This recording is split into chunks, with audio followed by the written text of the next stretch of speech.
Vamos a continuar hoy con nuestra serie de Malaquías. Malaquías, tremendo libro, tremendo libro. Dice el sociólogo, creo que es polaco, Zygmunt Bauman, hablando acerca del amor líquido, publicó una obra hace 12 años más o menos, hace 12 años, el amor líquido, donde hablaba básicamente de la fragilidad de los vínculos humanos. El autor sostiene que en la posmodernidad las relaciones interpersonales están caracterizadas por la falta de solidez, calidez y por una tendencia a ser cada vez más fugaces, superficiales, etéreas y con menor compromiso. Y él menciona dos problemáticas contextuales de esta posmodernidad que influyen en este tema de la superficialidad de las relaciones, y son el individualismo y el consumismo. Dice este sociólogo que el individualismo hace ver las relaciones fuertes, es decir, las relaciones que tienen compromiso, como una amenaza a la autonomía personal. Y la otra amenaza es el consumismo, la otra realidad es el consumismo, donde la mercantilización hace ver las personas como mercancías, las cuales están ahí para satisfacer alguna necesidad personal que tengas. Y quisiera analizar estas dos problemáticas, el individualismo y el consumismo de las que habla Bauman, y traerles como una pregunta. Esta es una lectura de un sociólogo acerca de la posmodernidad hace 12 años. Yo no sé qué escribiría ahorita, creo que sería como profético. Pero mi pregunta al leer este estudio era si ese amor líquido, si esa fragilidad de las relaciones también ha llegado de alguna manera a afectar, hemos visto que socialmente nos ha afectado, pero si ha llegado a afectar también nuestra relación con Dios. Es decir, si nuestra relación con Dios y el amor que tenemos hacia Él puede llegar a ser un amor líquido también. Y visto desde estas dos problemáticas, analizando el problema, veía yo, me preguntaba si cuando vemos que nuestro compromiso con Dios es una amenaza a nuestra autonomía, si nosotros solemos permanecer todavía con Él. ¿Cierto? Cuando vemos que nuestro compromiso con Dios es una amenaza a nuestra autonomía, a hacer lo que yo quiero, si solemos permanecer en la relación con Él. Y la otra es, si cuando parece que Dios no nos está funcionando muy bien, o si no está satisfaciendo nuestras necesidades, si todavía solemos permanecer con Él. Como se dan cuenta, nosotros somos hijos de nuestra sociedad, y esto ha permeado profundamente nuestra relación con Dios. Por eso es que creo que muchas veces uno escucha cada vez más de manera regular esta frase: yo era cristiano antes, o no, yo iba a una iglesia cristiana. Yo no sé si ustedes se han topado con eso. Mucho, ¿no? Cada vez lo encuentra más. Eso es una contradicción, ¿cierto? Como si eso fuera a ser posible. Realmente, si eres cristiano, lo eres para siempre.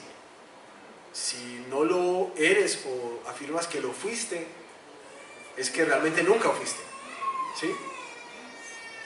No hay tal cosa como esa fragilidad en nuestras relaciones. Y quisiera animarte, si estás de pronto esta mañana aquí por primera vez, quiero decirte que Dios quiere ofrecernos una relación de paternidad que es sólida, que es firme, que es segura, pero especialmente que es eterna. Sin embargo, quiero hacer esta claridad. Debes saber de antemano que Él no está ahí para atender nuestro consumismo, para nada. Y claramente en nuestra relación con Él va a atentar directamente contra nuestra autonomía. Sin embargo, aunque el panorama puede ser como muy desesperanzador, como que, bueno, entonces, ¿cómo me va a vender eso? Voy a morir yo, ¿sí o no? Y no me van a dar lo que yo quiero. aunque el panorama es desesperanzador y amenazador, esta invitación de parte del Padre es el camino donde podrás encontrar vida verdadera, paz verdadera y plenitud verdadera. Así que quisiera animarnos esta mañana desde nuestro texto a meternos en esta idea que vamos a abordar hoy. La relación con Dios es una relación que establece un pacto con Él, y un pacto eterno. Y ese pacto va a determinar todo en nuestra vida, absolutamente todo en nuestra vida. No hay áreas que sean descubiertas por ese pacto. Desde cómo vivimos nuestra vida fuera de la iglesia, nuestro trabajo, pero particularmente hoy este texto nos va a meter en una problemática muy interesante acerca de cómo ese pacto determina la manera en que edificas un hogar y la manera en que perseveras en un hogar. Así que vamos a orar. Señor Jesús, nosotros rogamos que tú abras nuestro entendimiento esta mañana para comprender la naturaleza de la relación a la cual tú nos estás invitando a ser parte contigo. Una relación dentro de un pacto. En medio de tantas relaciones que tenemos efímeras, que van y vienen, en tantas inseguridades, queremos pedirte que tú nos ayudes a entender la firmeza, la solidez y la seguridad de este pacto que tú nos ofreces ahora en nuestro Señor Jesucristo, para que de alguna manera construyamos nuestra vida, todas nuestras realidades, a la luz de esa nueva identidad que tenemos como tus hijos. Te lo pedimos en el nombre de Jesús. Amén. Quisiera arrancar contándoles o explicándoles qué es este tema del pacto. El pacto, digamos que hoy en día no es como tan común, a no ser de carácter político, ¿no? Uno firma contratos. Pero los pactos en la Biblia tenían una connotación muy especial. Era un compromiso bilateral, en este caso no entre iguales, en el cual se comprometían las partes a algo puntual en contraprestación de que si faltaban a esa promesa, pagarían con su propia vida. Ese era el pacto que Dios había sellado con Israel. Un pacto en el que Él les decía que ellos serían su pueblo y Él sería su Dios, siempre y cuando cada uno caminara en fidelidad hacia Él, hacia el otro. Dios mismo se había puesto en esa camisa de fuerza de ser fiel a ese pueblo. Y es un pacto que no quebró a lo largo de la historia, porque Él no podría negarse a sí mismo, Él no podía negar su fidelidad. Pero la Biblia pues nos muestra una y otra vez cómo el pueblo quebrantó el pacto con Dios. Quisiera partir nuestro texto en dos, y hay otra vez un desafío por el tamaño del texto. Y vamos a estudiar hoy el capítulo 2 de Malaquías. Si pueden buscarlo en sus Biblias, por favor. Malaquías capítulo 2. Y vamos a ver el juicio que Dios hace contra los sacerdotes. Ya lo revisamos la semana pasada, mostrando cómo el Señor pedía lo mejor de ellos y que ellos estaban trayendo los sobrados realmente, y que eso era como un diagnóstico de alguna manera de cómo estaba su corazón frente a Dios. Hoy vamos a ver ese juicio que Dios emite, una advertencia que les hace a los sacerdotes en Malaquías 2, 1 al 9. Vamos pues. Ahora pues, este mandato es para ustedes los sacerdotes. Si no me hacen caso, ni se deciden a honrar mi nombre, dice el Señor Todopoderoso, les enviaré una maldición y maldeciré sus bendiciones. Ya las he maldecido, porque ustedes no se han decidido a honrarme. Por eso, voy a reprender a sus descendientes. Les arrojaré a la cara los desperdicios de los sacrificios de sus fiestas, y los barreré junto con ellos. Entonces sabrán que les he dado este mandato, a fin de que continúe mi pacto con Leví, dice el Señor Todopoderoso. Mi pacto con él, con Leví, era de vida y paz, y se las di. Era también de temor, y él me temió, y mostró ante mí profunda reverencia. En su boca había instrucción fidedigna, en sus labios no se encontraba perversidad. En paz y rectitud caminó conmigo, y apartó del pecado a muchos. Los labios de un sacerdote atesoran sabiduría, y de su boca los hombres buscan instrucción, porque es mensajero del Señor Todopoderoso. Pero ustedes se han desviado del camino, y mediante su instrucción han hecho tropezar a muchos. Ustedes han arruinado el pacto con Leví, dice el Señor Todopoderoso. Por mi parte, yo he hecho que ustedes sean despreciables y viles ante el pueblo, porque no han guardado mis caminos, sino que han mostrado parcialidad en cuestiones de la ley. Si se dan cuenta, la reprensión es dura contra el sacerdocio de Israel. Se espera de ellos que encaminen al pueblo de Dios, pero en contraparte ellos han hecho otra cosa totalmente distinta y lo han descarriado. Y yo no sé si a ustedes les asombró, algunos tienen otras versiones y el versículo 3 dice que les va a arrojar en la cara el estiércol, es la palabra literal, el estiércol de sus sacrificios. Y uno dice, es bastante grotesco y crudo la imagen que el Señor utiliza acá y la sentencia que hace contra los sacerdotes. Y yo no sé si ustedes se dan cuenta el por qué. La razón es porque Él ha hecho un pacto con ellos, y un pacto en especial con Leví. Leví era esa tribu de las 12 tribus de Israel que se había puesto de parte de Dios cuando todo el pueblo se postró a adorar el becerro de oro, ¿se acuerdan? Y desde ahí Dios decide separar a Leví para su servicio. Estos eran como los primogénitos de Israel. En Números 8 dice que ellos, la tribu de Leví, ellos eran los que servían para reconciliar los hijos de Israel con Dios, para que no perecieran a causa de sus pecados. Es decir, la tribu de Leví tenía un rol intercesor, purificador del pueblo. Sin embargo, aunque esta descripción tan preciosa que hace el versículo 7, de que los labios del sacerdote atesoran sabiduría y de su boca los hombres buscan la instrucción, porque son unos mensajeros de parte de Dios, Dios les reprocha a ellos que se han desviado del camino y que han hecho tropezar a muchos, ¿cierto? No solamente no hay sabiduría en ellos, sino que han hecho tropezar a muchas personas y que han mostrado parcialidad en las cuestiones de la ley. La razón de la indignación de Dios y la radicalidad del juicio que emite contra los sacerdotes es que ellos habían fallado en el llamamiento sagrado que se les había dado para interceder por el pueblo y purificarlo. Al contrario, lo habían ensuciado. Y es que uno espera mucho de quien porta un hábito, ¿no? Les cuento una anécdota. Es la anécdota de la monja asesina. Hace algunos años atrás, cuando tenía moto, bajando de San Pedro, una monja me embistió, literalmente me embistió, con su carro al comerse una curva. La monja, novicia, porque estaba de blanco, al sentir que el carro hizo ¡prac, prac! Y una moto desapareció debajo del carro, se bajó más blanca todavía. Se bajó más blanca todavía. Y bueno, muy querida, estaba tranquila pues después de ver que estaba bien.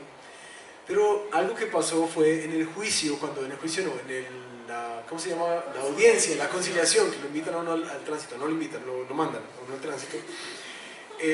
Esta monja salió con un montón de mentiras. Era impresionante. Tanto que, bueno, como mi mamá es abogada y fue en defensa mía, dijo, por mentirosa le voy a cobrar hasta el último peso, así. Porque es que uno espera mucho de alguien que porte un hábito, ¿no? ¿Cuánto más Dios no esperará de quienes ha llamado a ser sus sacerdotes, a quienes ha llamado a proclamar y enseñar la palabra de Dios al pueblo? La razón de esto es que nuestro pasaje nos va a revelar que lo que pasa en la distorsión, en el amaño que el pueblo había hecho acerca de la ley, en la infidelidad que los sacerdotes habían hecho acerca de la ley, es que viene una cadena de eventos desastrosos para el pueblo. Y quiero mostrarles este resumen de la cadena. El pueblo se corrompe y corrompe las enseñanzas de Dios. Los líderes corrompen la enseñanza. El pueblo se aparta de Dios Y como consecuencia, los creyentes, vamos a ver, son entregados a la idolatría casándose con mujeres de otros pueblos. Y por último, los hogares del pueblo de Israel son destruidos por la liberalidad que tienen en la práctica del divorcio. Y aquí hay una aplicación, en primer lugar, para los líderes que somos llamados a predicar la palabra. Hermanos, y quienes anhelan estar en un lugar donde puedan enseñar la palabra, sea en la predicación, en grupos pequeños, en rebaños, tenemos una alta responsabilidad de parte del Señor. Se nos ha dado un llamamiento sagrado de no corromper la enseñanza de Dios. Por eso estudiemos y seamos fieles, como le decía Pablo a Timoteo, esfuérzate por ser hallado digno del Señor en la enseñanza. Pero también hay una invitación para ustedes como iglesia. Mis hermanos, por favor, oren por quienes les enseñan la palabra. Oren no solamente por mí, sino por cada uno de los hermanos que están en grupos pequeños con ustedes, para que nosotros seamos fieles, más fieles al Señor que lo que somos a las amistades y a la hermandad que tenemos con ustedes. Que seamos más fieles al Señor, porque de nuestra fidelidad también depende mucho de lo que va a arrojar el pueblo del Señor, sea para honra o para deshonra del Señor.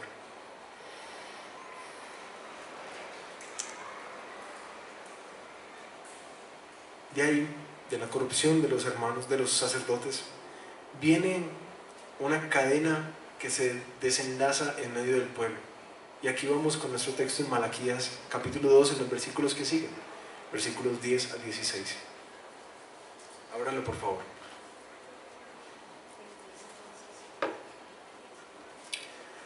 ¿No tenemos un solo Padre? ¿No nos creó un solo Dios? ¿Por qué pues profanamos el pacto de nuestros antepasados al traicionarnos unos a otros? Judá ha sido traicionero. En Israel y en Jerusalén se ha cometido algo detestable, una abominación. Al casarse Judá con la hija de un Dios extraño, ha profanado el santuario que el Señor ama. En cuanto al hombre que haga eso, quien quiera que sea, que el Señor Todopoderoso lo excluya de los campamentos de Jacob, aun cuando le lleve ofrendas. Otra cosa que ustedes hacen es inundar de lágrimas el altar del Señor. Lloran y se lamentan, porque ella no presta atención a sus ofrendas, ni las acepta de sus manos con agrado. Y todavía preguntan ¿por qué? Pues porque el Señor actúa como testigo entre ti y la esposa de tu juventud, a la que traicionaste, aunque es tu compañera, la esposa de tu pacto. ¿Acaso no hizo el Señor un solo ser que es cuerpo y espíritu? ¿Y por qué es uno solo? Porque busca descendencia dada por Dios. Así que cuídense ustedes en su propio espíritu y no traicionen a la esposa de su juventud. Yo aborrezco el divorcio, dice el Señor, Dios de Israel, y al que cubre de violencia sus vestiduras, dice el Señor Todopoderoso. Así que cuídense en su espíritu y no sean traicioneros.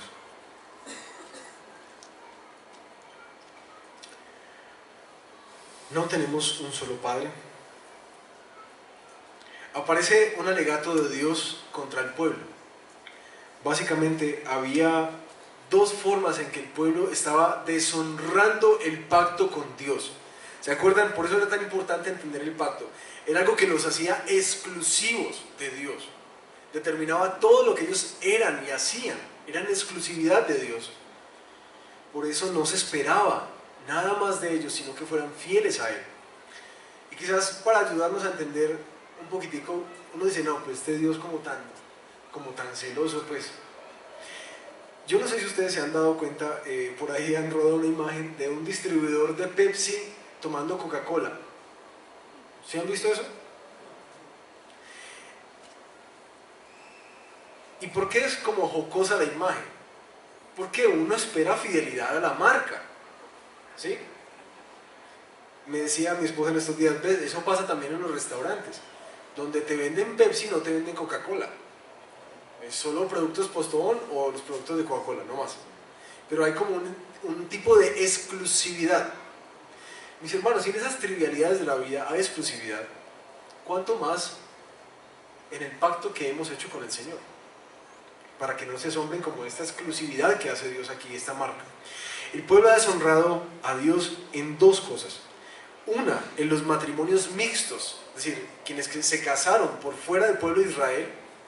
Y dos, en la liberalidad con la que estaban practicando el divorcio. Dos temas así sencillitos para tratar en una predicación. Los matrimonios mixtos. El texto menciona que Judá, cuando habla de Judá, de Israel, está hablando, digamos, del pueblo de Dios. Se estaba casando con la hija, no solamente de un pueblo extraño, sino la hija de ¿quién? De un Dios extraño. Y dice que esto es una cosa abominable delante del Señor. Casarse con un no judío era algo que profanaba el santuario al cual el Señor amaba. Y cuando la Biblia mete ese tipo de expresiones, no las mete, como dice un profesor mío, porque les estaba sobrando tinta, pues, y tenía que poner algo. Hay algo importante ahí. Y esta mención de que era lo que el Señor amaba, es que era algo sumamente delicado. Estaban profanando algo del corazón de Dios al casarse con alguien que no pertenecía al pueblo. Pero quizás para muchos estará preguntando, ¿pero por qué? ¿Cuál era el rollo? ¿Cierto? Estos matrimonios estaban expresamente prohibidos en la ley. En Deuteronomio 7 dice, no te unirás en matrimonio con ninguna de esas naciones a donde los estabas llevando, y no darás tus hijas a sus hijos, ni tomarás sus hijas para tus hijos, porque ellas, escuchen esto, los apartarán del Señor y los harán servir a otros dioses. Entonces, en consecuencia de esto, la ira del Señor se encenderá contra ti y te destruirá de inmediato. Las mujeres de otros pueblos, al casarse con los israelitas y viceversa, estaban haciendo una mezcla de su adoración. ¿Sí? Ellas seguían practicando el culto a sus dioses, los dioses de sus pueblos, los dioses de sus padres, y arrastraban a toda la familia israelita a esas mismas prácticas. ¿Sí? Entonces, lo que estaba pasando es que Dios estaba siendo diluido en medio de prácticas como si fueran otros dioses, uno entre otros dioses. Esdras capítulo 9 señala la misma advertencia, ahora después del exilio. No aprendieron nada ahí. La tierra que van a poseer está corrompida por las impurezas de los pueblos que las habitan. Pues de un extremo a otro, ellos han llenado con sus abominaciones, la han llenado con sus abominaciones. Por eso, no permitan ustedes que sus hijas ni sus hijos se casen con esos pueblos. Nunca busquen el bienestar ni la prosperidad que tienen ellos, para que ustedes se mantengan fuertes y coman de los frutos de la buena tierra, y luego se la dejen por herencia a sus descendientes para siempre. Los dos problemas que provenían de los matrimonios mixtos, para que entendamos un poquitico más, uno es que contaminaría al pueblo con las prácticas paganas, haciéndolos cometer abominaciones, que es una palabra que utiliza la Biblia en el Antiguo Testamento para referirse a las peores profanaciones que hacen los pueblos que no son de Israel. Pero lo otro, aparte de la contaminación, es que haría que la herencia prometida, esa tierra prometida para Israel, le quedara en manos a los otros pueblos, quedara en manos de otros pueblos. Por esta razón el juicio de Dios es tan severo en contra de ellos. Dice el versículo 12 de nuestro texto, en cuanto al hombre que haga eso, quien quiera que fuere, aun si fueran sacerdotes, el Señor Todopoderoso lo excluya, lo saque de los campamentos de Jacob, aun cuando les lleve ofrendas. Esto arroja un tema interesante para nosotros hoy. ¿Puedo o no puedo casarme con un no creyente? Eso ha sido una pregunta por mucho tiempo. Si eres nuevo en la iglesia, quizás tú no sepas, debas saber que este mandamiento no solamente es algo del Antiguo Testamento, sino que es algo que retoma Dios en el Nuevo Testamento. Cuando le dice en la carta de los Corintios, que no se unan en yugo desigual, que tienen en común la justicia con la maldad, la luz con la oscuridad, Reina Valera. Que se casen, pero que se casen en el Señor. Que cómo vamos a unir los miembros de Cristo con una ramera. Así de tajante es el mandato. Y salta la pregunta, ¿por qué no? Pues ¿por qué no me puedo casar con un no creyente? ¿Qué tiene de malo? Quisiera darles 3 respuestas a eso. Primera, bajo el marco del pacto, entendemos que nosotros le pertenecemos a Dios, somos pertenencia de Dios. Dios ha hecho un nuevo pacto con nosotros en Cristo. Eso quiere decir que nosotros hemos sido comprados por el precio de la sangre de Jesús. Ahora le pertenecemos a otro, no a nosotros, sino a Él. Es decir, y quiero que entiendan esto muy bien, mis hermanos, que cuando tú decides aceptar el perdón que hay en el Señor Jesús, para librarte de la condenación, para restablecerte en relación con Él, no solo aceptas su perdón, sino que aceptas su señorío sobre tu vida. Es decir, tu vida ahora no te pertenece, le pertenece al Señor, como era el diseño original. La otra respuesta es que el matrimonio mixto, el casarte con un no creyente, puede desviarte de la fe que tanto atesoras. Al casarte con un no creyente, normalmente, no sé en porcentaje cuántos, pero la gran mayoría terminan desviándose de su fe. Y eso es una evidencia que la Biblia muestra, pero por montones, empezando por el más significativo de todos, el rey Salomón, en toda su sabiduría, desviado por las mujeres de otros pueblos. Y lo tercero es que no podemos, si casándonos con un no creyente, no podemos cumplir con el propósito de nuestra vida. Recuerda que el propósito de nuestra vida es dar gloria a Dios. ¿Y cómo lo vas a hacer si en tu propio hogar hay un reino dividido? ¿Cómo vas a hacer para honrar a Dios con todo lo que tú eres y tienes si el 50% de ti está en la oscuridad? Sin embargo, se han escuchado muchas otras razones de lógica. ¿Cómo se van a criar los niños? ¿A qué iglesia van a asistir? ¿Qué consejo te daría un creyente en medio de la prueba? ¿Cómo será tu vida de servicio al Señor? Él caminará, si tienes un anhelo de hacer misiones, de servir en la iglesia, de participar en vigilias, ayunos y demás. Él seguirá ese mismo camino, o ella seguirá ese camino. Si es difícil, mis hermanos, con un creyente sostener un matrimonio, ahora imagínense cuánto más con uno que no. La vida está repleta de batallas. Y la fe, si ustedes se han dado cuenta y llevan años caminando con el Señor, es una fe que batalla constantemente. Y en medio de los tiempos más agónicos, donde vienen esos desiertos y esas crisis de fe, mi hermano y mi hermana, ¿quién te va a levantar? ¿Quién te va a levantar hacia el Señor? ¿Quién te va a levantar en esperanza nuevamente? Ahora, hay unas objeciones comunes a esto. Y creo que este es uno de los mandatos que más se negocia en la fe. Y uno de los mandamientos en los cuales muchos de nuestros jóvenes chocan y caen. Objeciones comunes a esto. Pastor, pero es que él es muy bello, o ella es muy bella. Él respeta mucho mi religión. ¿Sí? ¿No han escuchado? Sí.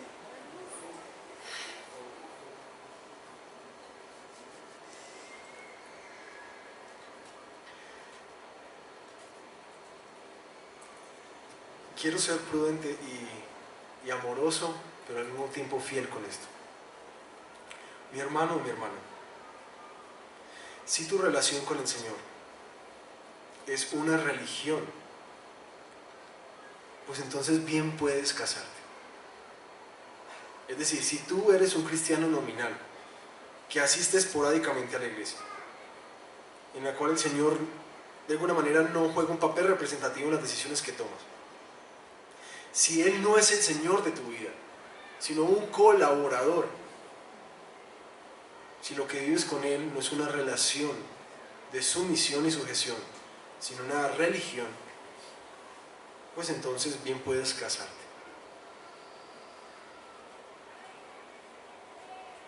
Pero si el Señor en verdad es el Señor de tu vida, este mandamiento te dice que no lo hagas.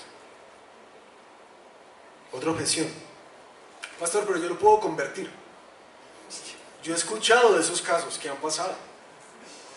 Esto es como lo han mencionado algunos, un noviazgo misionero.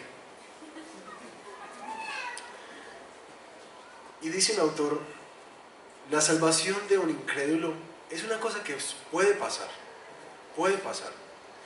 pero eso no es la regla. Es decir, no quiere decir que Dios apruebe ese tipo de matrimonio, pero por su gracia, en ocasiones limitadas,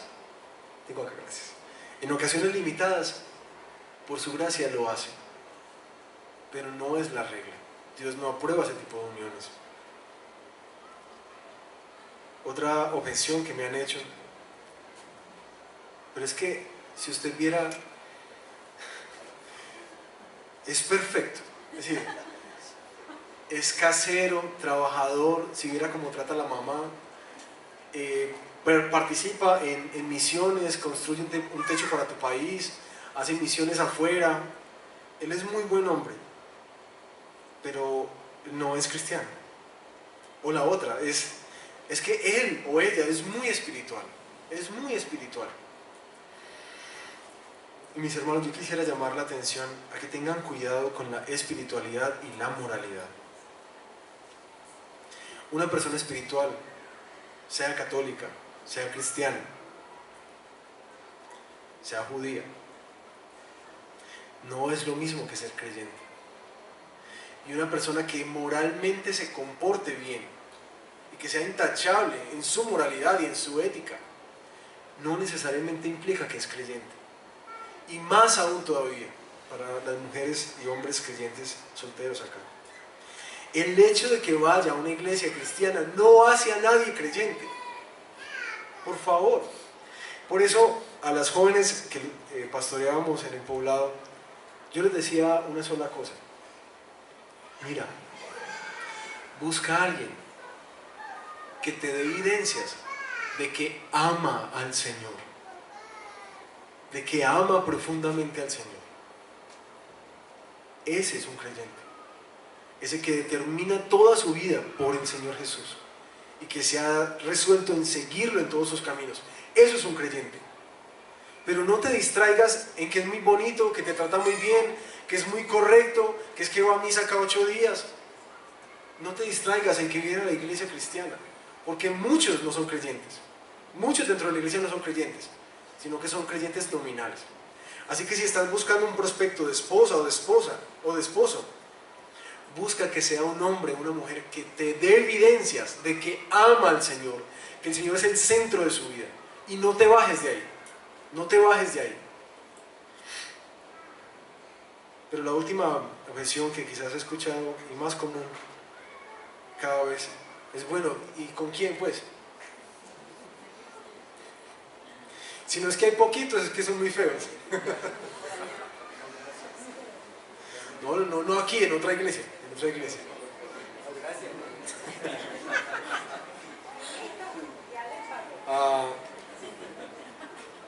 y esa es la cosa, digamos, esos son los comentarios. Como que, pero es que Jonathan, no, pues para serte honesta, aquí no hay mucho donde escoger. O son del otro equipo, exactamente, no. Pero si ya es un compañero de trabajo que tengo. O la otra es: bueno, si ese es el estándar, no de belleza, pero si el estándar es que ame al Señor, pues a verlo pues, tampoco. O a verla pues, tampoco está. No está. Y quisiera lanzar como una advertencia ante esta objeción. Porque lo que resulta es: bueno, entonces que me quedo solo. Entonces me quedo sola pues, el Señor me quiere sola para toda la vida. Y creo que hay que tener cuidado cuando ese pensamiento empieza a cruzar por la mente, porque es el mismo pensamiento que tuvieron las hijas de Lot. Y quisiera animarlos a leer ese pasaje en Génesis 19. Dicen literalmente: no queda, le dice una hermana a la otra, no quedan hombres en esta región para que se casen con nosotras. Entonces emborrachan al papá y se acuestan con él. Y de ahí salen los moabitas y los amonitas, los dos pueblos que le hicieron guerra a Israel durante toda su vida. Ayudarle al Señor nunca ha sido un buen consejero. Nunca. Y sé que no hay respuesta a eso. Y yo sé que muchas veces cuando acuden a una consejería quisieran que tuviera una respuesta. Digan, no es este, el Señor me reveló que es este. No, por aquí, yo veo otro prospecto. Y la verdad es que dentro de la soberanía de Dios es un misterio. Y quisiera animarlos a perseverar. Pero como iglesia quisiera también animarlos a cuidar a quienes están luchando con la soledad. Porque es una de las pruebas más duras. Una de las pruebas más duras que hay. Y es muy difícil y desesperante estar con un anhelo puesto en el corazón de encontrar una ayuda idónea que el Señor puso ahí y no encontrarla por años. Así que quisiera animarnos también como iglesia, a quienes están casados, a quienes estamos casados, a pastorear a nuestros hermanos que están solos, porque es un camino difícil de transitar, no es fácil. No podemos ser tan ligeros al hablar de este tema, no es fácil. Pero mis hermanos, quienes están solos o solas, tengan cuidado con este tipo de objeciones, que tratamos como de encontrar huecos legales para podernos meter por un lado. Sé fiel al Señor en el pacto que te ha llamado.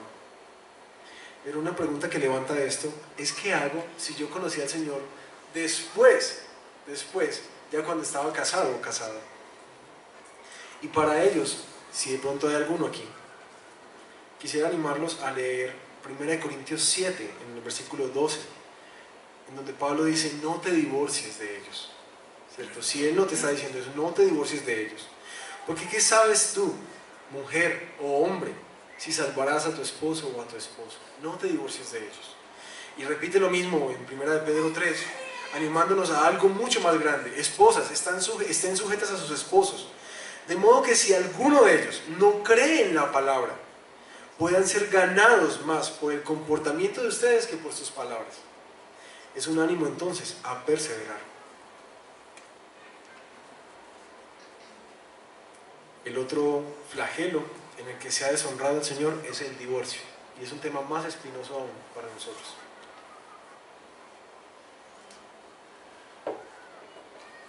El problema que el Señor denuncia en Israel es que se estaba practicando un divorcio de una forma indiscriminada, ligera, que se estaban aprovechando de la concesión que había dado Moisés para dar carta de repudio a sus esposas, para aplicarla ante cualquier cosa. Ese tema de que si encuentran en ella algo indigno, ¿cierto? Algo reprochable, entonces de ahí se agarraron para poder despachar a sus esposas rapidito. Sin embargo, una de las cosas más curiosas es que el pueblo estaba lleno de lágrimas, estaba llenando de lágrimas el altar, porque Dios estaba rechazando sus ofertas. Y al igual que el pasaje que estudiamos hace 8 días, cínicamente preguntan: ¿pero por qué nos rechazas? ¿Por qué nos rechazas? Evidenciando la ceguera espiritual en la que estaban, pero también evidenciando la gravedad del pecado frente al tema de cómo habían traicionado a sus esposas. El Señor les responde, versículo 13: porque el Señor actúa como un testigo entre tú y la esposa de tu juventud, la que traicionaste, aunque era tu compañera, una compañera de camino a largo plazo, y era la esposa de tu pacto.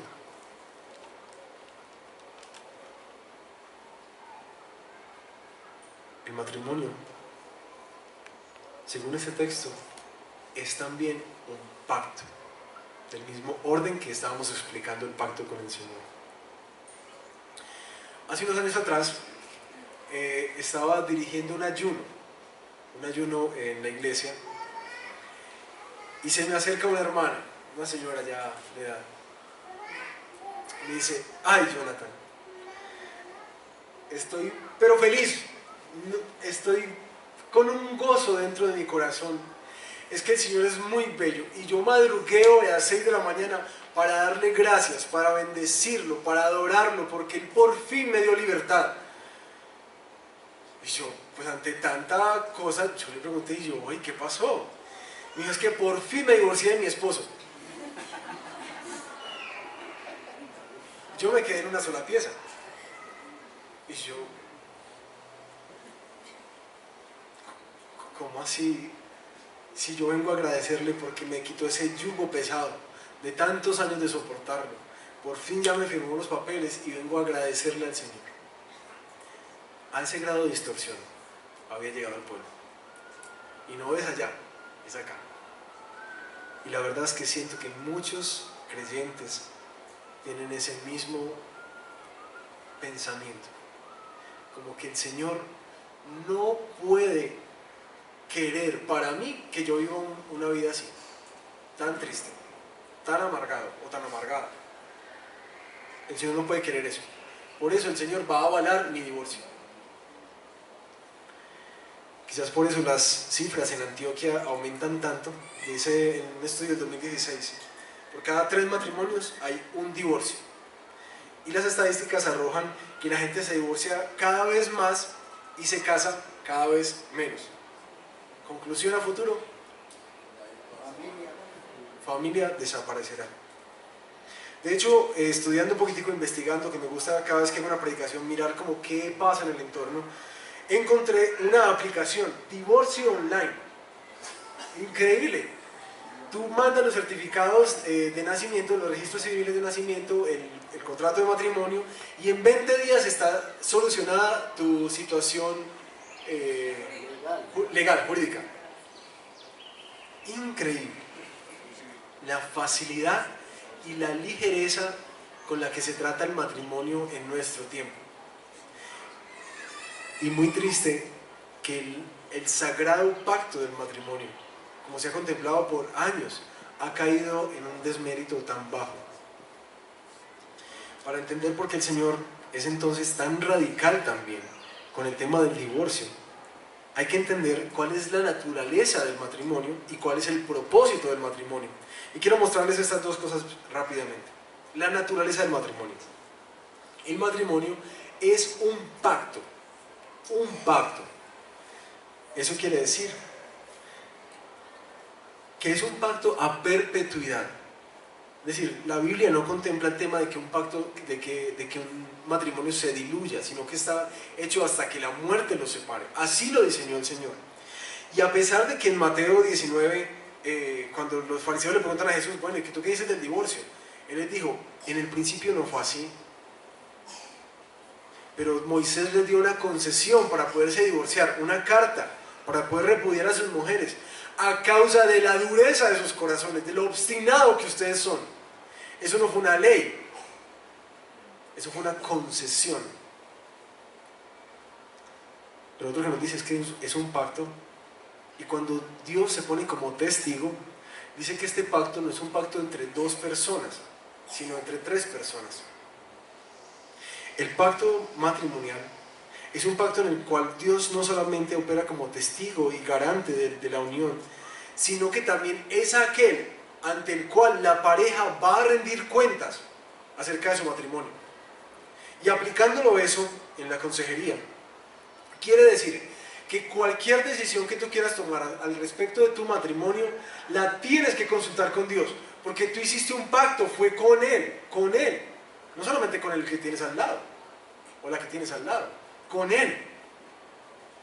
Por eso es tan importante entender que le pertenecemos al Señor, mis hermanos. Si eso no está aquí, si eso no está aquí, pues deliberadamente vas a hacer lo que bien te parezca. El Señor es claro. Entonces, ¿cuál es su perspectiva y su posición frente al divorcio? ¿Cuál es? Yo aborrezco el divorcio, dice el Señor. por si quizás alguno conoce a alguien que tenga esa idea de que Dios avala el divorcio, porque no nos está haciendo felices un matrimonio. Unas aplicaciones o unos ecos del divorcio. El matrimonio para el Señor no es desechable.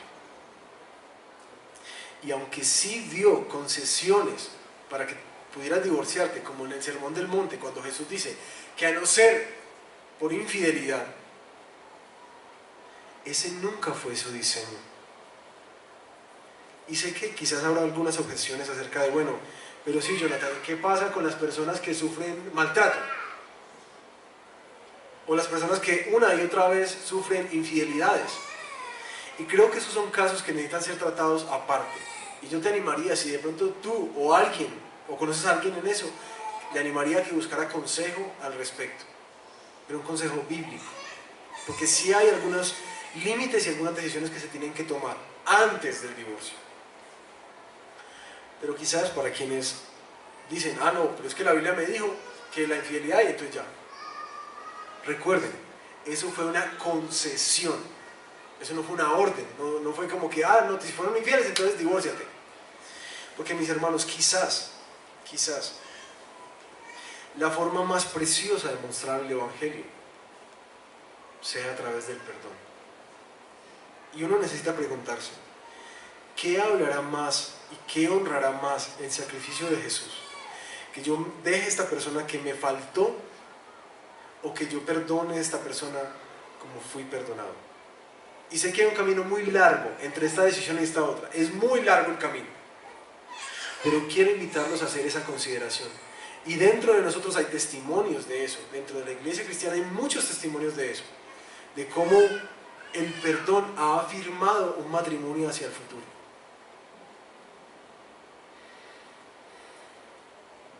Lo otro, aparte de la naturaleza, es el propósito del matrimonio. El matrimonio es un semillero de Dios. Dice el versículo 15, lanzando dos preguntas: ¿acaso no los hizo un solo ser y un solo cuerpo? Como citando Génesis. ¿Y por qué uno solo? Pues porque busca descendencia dada por Dios. Literalmente el texto en hebreo dice, busca semilla de Dios.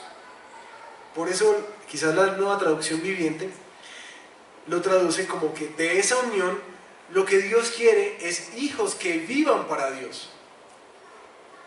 El propósito del matrimonio es traer hijos que vivan para Dios también. El matrimonio tiene esa encomienda preciosa de sembrar semillas de Dios.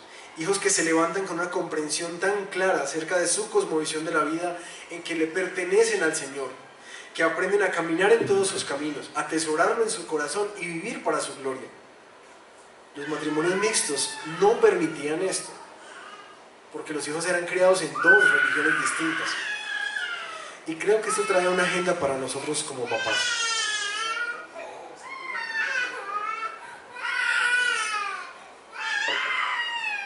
Papás, Dios nos ha dado hijos para que los conduzcamos hacia Él. Y debemos tener mucho cuidado con tener una mente abierta al respecto de esto. Porque siento que hemos empezado a negociar el tema de como que no, Él va a decidir. En algún momento va a decidir que decida lo que es mejor para Él. Para mí, pues es el cristianismo, de pronto para Él le funciona otra cosa. Esto obedece a una cosmovisión de vida que no es bíblica. En el Señor, o Él es todo, o Él no es nada. O Él es el único Dios, Él no consiente que hay otros dioses. No hay otra perspectiva de vida. Por eso quizás he sentido como ánimo en reprochar esto y en alertar esto, cuando uno siente como que no, que Él tome su propia decisión. Nuestra responsabilidad como papás es instruirlos en el único camino, en la única verdad y en lo único que traerá vida verdadera a ellos, que es nuestro Señor Jesús. Para nosotros no hay otro camino, ¿cierto? No es como esa mentalidad de que todos los caminos conducen a Roma, para nada. Solo hay un camino y solo hay una forma de ver la vida. Así afuera se sienta que esto es ser muy estrecho de mente. pero es lo que la cosmovisión bíblica implica para nosotros. Solo tenemos una forma de ver la vida, y es a través de los ojos del Señor. Pero también esto anima a papás a perseverar, no te canses de guiar a tus hijos en el temor del Señor. No te canses. Esa es nuestra responsabilidad, eso es lo que nos encomendaron a nosotros. Pero sabemos que una conversión de un corazón duro es solamente obra del Señor. No te canses. Sé fiel al Señor en lo que te encomendó. Así sientas rebeldía de su parte. Así sientas como ese muro muchas veces que ponen cuando le hablas de la fe. No te canses. Sé fiel al Señor en este llamado. Para terminar quisiera hacer resolver algunas preguntas sobre el divorcio. Y mis hermanos, realmente yo me sentía como en una camisa de fuerza, porque el divorcio es un tema muy amplio. Pero voy a tratar de vaciarlas y les animo a que si quedan con más preguntas o quieren ampliar esto, por favor me busquen al finalizar el sermón, ¿sí? ¿Y qué hago si hay abusos y violencia? Ya hablamos arriba, revisemos los detalles. Necesitas consejo al respecto. Y si me son infieles a mí, la palabra nos anima a experimentar el perdón. El Señor puede darte un perdón, así como te otorgó perdón a ti. Pero sé que es un camino muy largo y quizás algunos aquí podrían estar necesitando eso. Yo quiero que me acompañes en este camino de aprender a perdonar una infidelidad. Y si él sí insiste o ella insiste en separarse de mí, 1 Corintios 7 dice que si insisten en divorciarse, Dios nos ha llamado a vivir en paz. Dios nos ha llamado a vivir en paz. ¿Y qué hago si se fue de la casa y me dejó? Creo que el llamado bíblico es a que busquemos la reconciliación. Reconciliación. Y pedir consejo. Pero ¿qué hago si ya estoy divorciado? Eso pasó hace mucho tiempo. 1 Corintios 7, 35. Pablo en ese capítulo les animaría que lo leyeran quienes están divorciados ya. Pablo le dice a los hermanos que es preferible que no se casen, que se van a evitar muchos problemas. Porque el casado tiene que estar pendiente de agradar a su esposa o a su esposo. Pero el soltero solamente se preocupa de buscar honrar a Dios. Pablo mismo dice, yo preferiría que fueran como yo, soltero. Pero no les digo esto, les dice el versículo 35, les digo todo esto por su propio bien, no para ponerles restricciones, sino para que vivan con decoro y plenamente dedicados al Señor. Lo que está como antecedente de esto es las dos posturas, o cásate o quédate soltero. Y él les dice, de alguna manera, busca lo que te ayude a vivir en santidad, lo que te ayude mejor a vivir en santidad y plenamente dedicado al Señor. Quizás para algunos la soltería va a ser ese camino. Y creo, mis hermanos, que nosotros hacemos mal en poner presión sobre nuestros hermanos solteros, empujándolos a casarse. Porque la soltería es algo bíblico y que el Señor exalta la soltería. No es como que, uy, no, eso es una maldición. No. La soltería no es una maldición bíblica. La soltería en las Escrituras, según este texto, puede ser una enorme bendición para que esa persona viva plenamente dedicada al Señor. Y gloria a Dios si alguien tiene ese llamado. Pero si de pronto tú tienes en tu corazón el casarte, yo te animaría a considerar esto que Pablo dice. Considera lo que te ayude a vivir más en santidad y plenamente dedicado o dedicada al Señor. Esa es la consideración que tienes que tener si estás divorciado. La invitación con la que cierra el Señor este pasaje aparece en el versículo 15b y en el 16b. Cuídense de su espíritu y no sean desleales, no sean traicioneros, dice. Y aquí nos arroja una luz sobre esto. Nuevamente nos dirige a que este tema del divorcio no es un tema de circunstancias, no es un tema de que se acabó el amor, no es un tema de que ya no es lo mismo, no es un tema de que ya no nos entendemos, no es un tema de circunstancias económicas. Y eso son la lista que la gente dice, no, pues que si usted viera cómo me hace, pero si usted viera qué él hizo, es que si lo viera en la casa.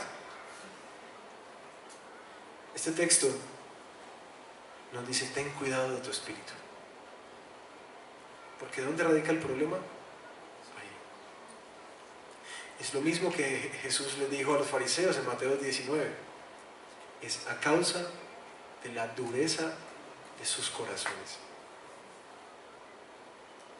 Y quisiera hacer esta claridad. Y para algunos, saben que he sido enfático así. ¿Quieres divorciarte? Bueno, quiero que sepas lo que la Biblia dice eso. Es a causa de la dureza de tu corazón al Señor. El divorcio no es una cuestión de circunstancias. El divorcio es un problema del corazón. Pastor, pero aún si fuera una infidelidad, sí. Porque cuando el Evangelio atraviesa tu vida, cuando la gracia de Dios se vuelve escandalosa para ti al darte cuenta de tu pecado y cómo el Señor te ha perdonado y te ha amado a ti, eso puede producir un perdón genuino a alguien que te faltó, así como tú le faltaste al Señor. Así que sí puede ser un tema de dureza de corazón, aún en la infidelidad. Sé que he tocado y pisado muchos callos el día de hoy, pero uno de los ánimos que me daba la Escritura es como empecé. Recuerdan que le decía que la infidelidad o la parcialidad que los sacerdotes mostraron al pueblo al aplicar la ley hizo que el pueblo se desviara de esta manera. Yo le decía, Señor, pero yo a qué horas me metí mal aquí, porque sé que estoy tratando temas duros, dolorosos, que quizás algunos no estarán de acuerdo con esto, pero mi ánimo venía del Señor. Es su palabra, no son mías, están ahí. Tanto para el soltero que dice, no, pues yo me voy a buscar por otra parte, ahí está la instrucción del Señor. Como para el que está luchando en su matrimonio y dice, sí, pero usted no vive en mi casa, usted no le toca aguantarse lo que a mí me toca aguantarme. Ahí está la instrucción del Señor. Y por eso le he pedido a 3 hermanos que nos dirijan para cerrar en un tiempo de oración. Pero antes de eso, quisiera apuntar dónde está Jesús en todo este pasaje. ¿Dónde está Jesús en esta problemática? ¿Dónde está el Evangelio? El Evangelio, mis hermanos, se encuentra para los líderes, en recordar que hubo un sumo sacerdote que sí fue fiel hasta el final, y como les decía hace 8 días, es el que perfecciona nuestra adoración a Dios. Gracias a Jesús, nosotros, a pesar aún de nuestras infidelidades, que Dios está cambiando, podemos acercarnos y no ser rechazados dentro del pacto de Leví, sino antes acercados ahora en el pacto nuevo y renovado en Jesús. Para quienes son jóvenes o para quienes ya están divorciados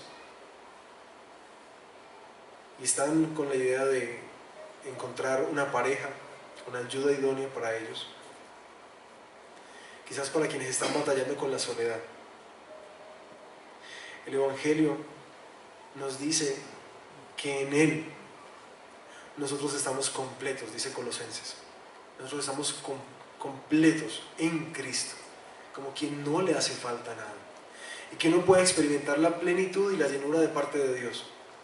Pero también nos advierte el Evangelio que nuestro corazón es engañoso y que va a querer meterse para hacer su voluntad, y nos invita al arrepentimiento, a creerle al Señor, así lleves 5, 10, 15, 20, o como una amiga que conocemos, 40 o más años esperando.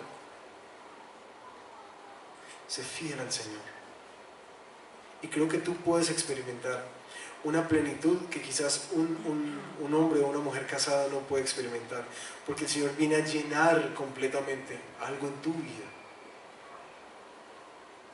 Y para los que están quizás en conflicto en su matrimonio, que están ya cansados, sin esperanza, desgastados en su matrimonio, y que ya han empezado a contemplar que la mejor idea, lo mejor que les podría pasar es que pudieran divorciarse.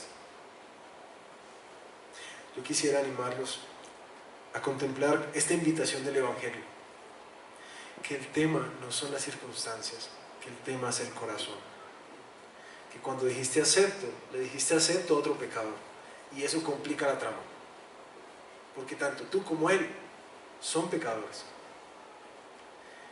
Pero el Señor Jesús vino a traer esperanza, porque si el divorcio, cuando lo contemplamos, es un tema que arranca desde la dureza del corazón, entonces aquí tenemos un poderoso Salvador que dijo que puede cambiar corazones. Y hay una invitación preciosa a acercarnos a Él antes de considerar ese tema del divorcio. Quisiera invitar a estos tres hermanos, a pedir a Juan si puedes venir, para que tomemos un tiempo para orar por el liderazgo de la iglesia, por quienes nos instruyen o les instruimos en la palabra del Señor. Carlos Mario, John, los que están en rebaños, Adrianita, Luz Mary, Cindy, Juan, que están enseñando la palabra del Señor. Oremos porque el Señor nos mantenga fieles en este llamado.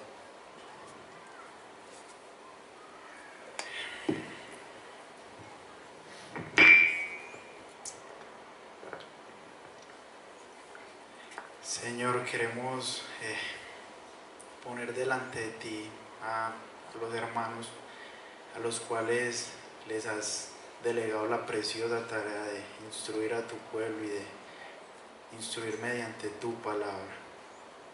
Hermanos que sufren como nosotros, que luchan con muchísimas cosas como nosotros, que están luchando dentro de sí con el pecado, con las tentaciones, inclusive en muchas circunstancias luchando con tener un deseo genuino de adorarte, de pasar tiempos contigo.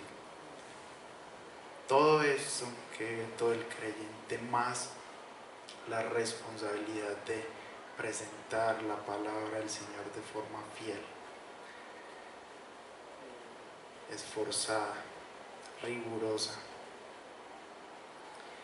Te suplico, Señor, que a cada uno de nosotros pongas el deseo en el corazón de tener presente en nuestras oraciones a las personas que has puesto en esta preciosa tarea. Con misericordia y con amor nos muevas a orar por ellos de forma fiel, porque si bien es algo precioso, es algo que bendice a la iglesia y bendice a quien ejerce la labor, es difícil. Te suplico sigas bendiciéndonos como ya lo has hecho con todas estas personas que has levantado, que se disponen y nos instruyen a través de tu palabra,